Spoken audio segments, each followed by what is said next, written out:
Hi there and welcome along. For those of you wanting to do a autumn planting of sweet peas and get yourself ahead of the season next year, this video is for you. For those of you that are normally like me and actually want to put your greenhouse or growing space to bed for the winter, ignore this video for now, save it for later and come back to it at the very end of January, the beginning of February. This year the sweet pea season was really quite dreadful. Everything was bedded out on time, the plants were looking really good. However, the weather in May was really cold and they sat there for weeks on end looking really quite miserable and unhappy. Flowering was therefore late. Once it arrived it was absolutely fine, so I've decided this year for the first time in many years to actually do an autumn sowing of sweet peas. So if you want to grow along, this is the beginning part of that video. There are obviously a couple of stages beforehand which I will now explain to you. Sweet peas are a really wonderful cut flower, and if you grow them properly you should be able to get really nice long stems in excess of 15 to 20 inches long. That's the kind of length that I'm actually looking for with my sweet peas.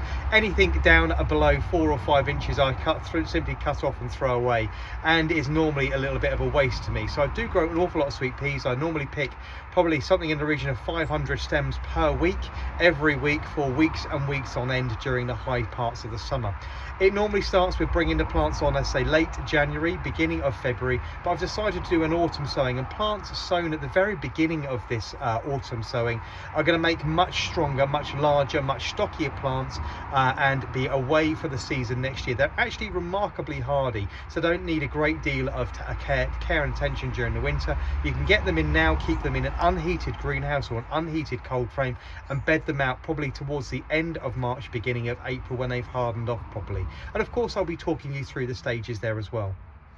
Good quality sweet peas always start with a good quality sweet pea seeds.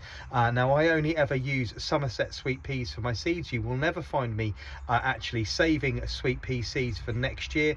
Many of you will want to do that, and that's absolutely fine. However, they are very promiscuous, like all flowers are, and will cross-pollinate with other varieties. So if you're growing more than one particular variety together, you're going to get cross-pollination, and you're going to get different varieties pollinating each other and dilute your actual sort of growing lines, so you might not actually quite get exactly what you're looking to get, and the seed will deteriorate in quality as well if it's not being matched with really good quality plants next door. So for me, good quality sweet peas always start with buying very high quality seeds, and I do that through Somerset Sweet Peas. They've got a very basic website you can buy from. This year I think I've got 10 different varieties, all now ready to go. Now, if you're not planning on growing your sweet peas now, and you're not going to actually go through the chitting and germination process, I would strongly advise you to get your sweet pea seeds just as soon as you can. Get them delivered to you as quickly as you can. You certainly don't want to be buying seeds that have been in a garden centre or a DIY store for months and months on end. They are capable of surviving for long periods of time. Being a member of the legume family, the member of the pea family, they actually survive in seed form for a very long time. However, getting them stored correctly is really important to make sure your germination rates are then correct. So get hold of your seeds just as soon as you can, and once you have them, get them into an airtight container, something like this, a completely airtight container. The takeaway tubs you get from the Chinese or the Indian are really good for this once they've been cleaned out properly.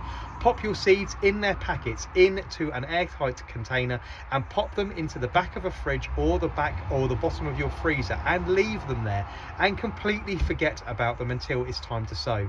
Sweet peas kept in this way can actually survive for between 15 and 20 years like that, and the cold process will actually really help with the next process, which is called chitting. Many people will skip this stage thinking it's not particularly important, but this is especially important when you're sowing during the autumn months at low temperatures. You want to make sure that the seed has everything it needs to germinate quickly before it actually rots, and at low temperatures that can actually happen quite quickly. So especially if you're sowing in the autumn or at the very beginning of January when the temperatures are low, you want to get the seed moving. Now, being part of the legume family and being able to survive long periods of time ungerminated, the seeds has a really strong and thick outer coating, and during the chitting process it is up to us to try and work water and moisture through that outer coating to actually start the germination process. You have 3 ways of doing that with a sweet pea. You can either take the seed, I haven't got one to do with because I've chitted all of mine. You can do that very simply by taking this pea seed between your forefinger and your thumb and clipping the very, very outer edge with a pair of nail scissors. Now, obviously having huge, great big gardening hands, I'm not particularly good at that, and the seeds end up flying off all over the place and I end up cutting myself, so I don't do that. You can also place them on a piece of emery paper or very, very fine sandpaper. Place another piece of fine paper, sandpaper or emery paper on top of them and give them a light rub. You don't want to do this for very long, maybe 5 or 10 seconds. That scratching will just be enough to nick the outer coating and allow water in through the coating itself and actually cause germination. Or like me, you can do it the lazy way, and this is the way I do it. All I've done 24 to 48 hours in advance is open my packets of seeds. I have then labelled them. This is the important part, always with a label. They've been labelled and then they have been placed into a jar with some warm water. By warm, I mean simply tepid water out of the tap in the house. They've been in the house now for around 36 hours and they are now ready to sow. And if I tip these out, you'll see these. Bear with me a second while I just do this. Need to concentrate so I don't empty these all over the floor. After around 24 to 36 hours in water, they will have started to soften and they will have started to split open, and at that point in time you can actually go ahead and you can actually sow them. You can see if I pick this one up here and get it between, you can see this one already has a root coming out of it. That one is already chitted and ready to grow. The other ones will not be far behind it, so they are now ready to go. So you can simply soak them in some water in the house, frost-free conditions, nice and warm, for something between 24 and 48 hours. Not really minding. As soon as you start seeing them split open and a little root appear from 1 or 2 of the seeds, they are all ready to go. So those are going to be sown in just a second. Sowing things is really, really basic. You can do them in several different ways. You can either sow them into root trainers, which are really expensive and obviously don't get used for very many things other than sweet peas and sweet corn, all of which hate their roots being disturbed during the planting process. So wherever possible, try and avoid sowing them into large pots with lots of seeds in them and then having to prick them out, because they really, really don't like the root disturbance. So you can either sow them directly into a root trainer, which has a nice long deep channel to get the roots down into the soil. You can simply unclip the root trainer and then plant them in with a dibber, or you can plant them in a standard 3" by 3" plastic pot, or you can also use the tried and tested toilet roll method, which I do this an awful lot. These are obviously quite small. All you need to do with the toilet roll tubes is place them into a tray, very much like this one here. I use this tray absolutely every year. For those of you that have been growing along with me year on and year out, you will recognize this plastic tray. Out it comes again, once again. All I've done is throw a couple of handfuls of compost into the bottom of the tray to give the toilet roll tube something to sit on, and I've then simply lined my toilet roll tubes up like little soldiers. Now this is all I've been able to get out of the bathroom bin, so I'm going to have to put the rest of mine into 3" pots this year. So now the toilet roll tubes are all stood up. All I'm going to do now is, with my compost, is I'm simply going to fill these toilet roll tubes up with compost, lightly breaking it up as I go. You want to be using a really good mix of peat-free, fully organic, preferably compost that is mixed with a small amount of loam. And by loam we mean soil, which is a soil-based compost, something like a John Innes number 3. You want to be using about 75% potting mix to around 25% John Innes number 3. These are going to be in these cells for quite a long time now. They're going to be in these probably for about 2 to maybe 3 months. Sweet peas are incredibly hungry. They are hungry for water, they are hungry for nutrition, and I would advise you wherever possible to start laying up stocks of your favorite plant food right about now, because you're going to need litres and litres and litres of the stuff moving forward.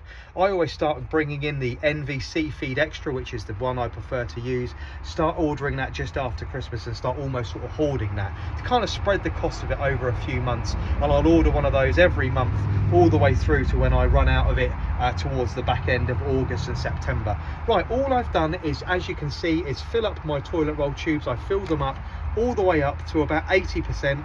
I've then just given them a light firming down with my fingers, and all I'm going to do now is sow 1 sweet pea seed per toilet roll. If you are sowing in a pot, you would also just sow 1 sweet pea in a pot together in a seed tray. So pop the plots into a seed tray, and then just simply 1 seed to a pot. They want to be given lots and lots of room. Once they've been sown, you want to cover the seeds up with around 1/4 to 1/2 inch of finely ground compost. Again, exactly the same potting mix as I'm using here. You can see nice and fine. That's 75% peat-free compost and around 25% John Inness number 3, which is a loam-based compost. So I'm going to cover them up with around half an inch of compost, and then these are going into an unheated greenhouse on a heat mat with a cloche over the top. They don't need a lot of heat moving forward, but you do need to make sure at this stage you get a little bit of heat underneath them. You get that germination process moving, and as soon as you see green tips coming, which is normally in around 10 to 14 days, they've actually started to sprout. You can turn your heat mat off, leave them with the cloche over the top until they've come up and produced 1 or 2 true sets of leaves, and then you can lift the cloche off during the day, put the cloche back over them at night just in case it does get cold, because obviously the greenhouse is unheated, but it might start getting a little bit cold, and you will start hardening them off by removing the cloche cover during the day in the greenhouse and then putting it back on at night. Give them around a week or so of doing that, and then they are ready to start hardening off and be in the greenhouse for the rest of the winter. Then you need to start looking after them, and I'll talk you through the process of that in a few weeks' time. Make sure that you're organised, you get your labelling sorted out, but sweet peas sown now will be in flower much earlier. I should expect a crop of first flowers towards the very end of May, beginning of June, once they've been bedded out.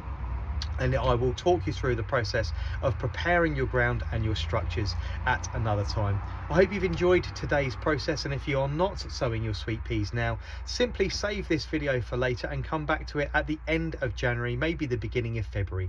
I would never advise, wherever possible, you sow sweet pea seeds in the house, and if you do have no choice but to bring them on in a windowsill, you don't want to be bringing them on any earlier than the very end of March to the beginning of April. They want to be bedded out somewhere at the beginning of May to the end of May, so you want to be making sure you're not growing them on any more than them for about 3 or 4 weeks before your bedding out period. Otherwise you will end up with weak and leggy plants. It is actually better to sow them outside, bring them on slowly, because slow and steady catches the tortoise or the hare, whichever way you want to look at it. With sweet peas, they want to be brought on nice and slow and steady to produce strong, stocky plants with multiple stems on them, which they will then produce really good quality plants come the next spring. So I hope you've enjoyed today's tutorial. I will see you all again very soon. Take care now. Bye bye.